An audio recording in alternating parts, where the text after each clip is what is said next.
Good afternoon, sir. This is my video presentation for Excel, the arithmetic operation, sorting, and charting.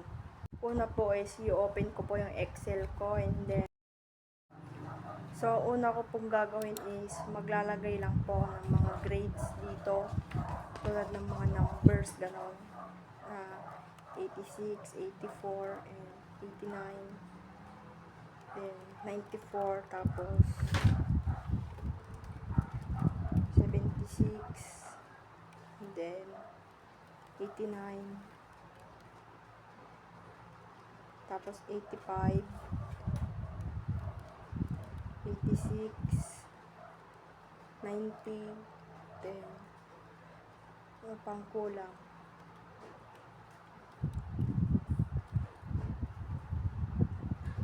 95 na lang, 95. Sa column B naman, naglagay lang ako ng mga pangalan dito.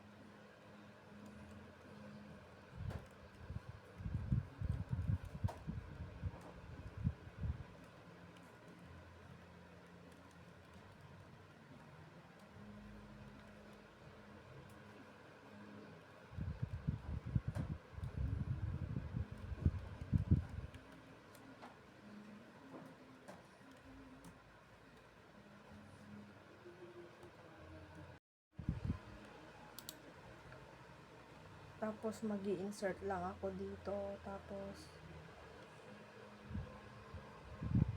pagsasama-samahin.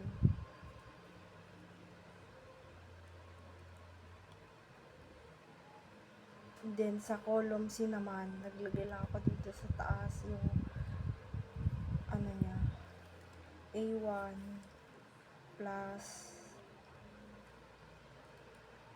A2. Then press para dyan na lahat. Then sa D naman is A1 minus A2.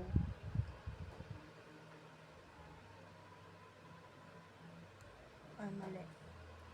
A1 plus minus A2. Then press.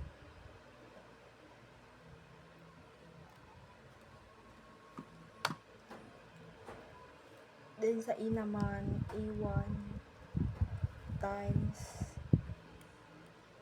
A2. Then press. Tapos last, A1 divide A2.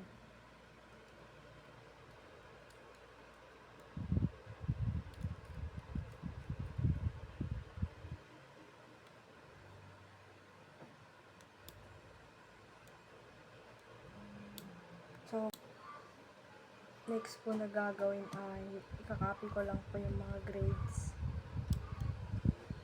And then sort. Smallest to largest, and then sort.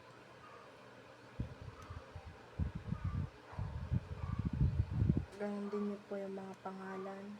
Sort ulit. A to Z. Sort.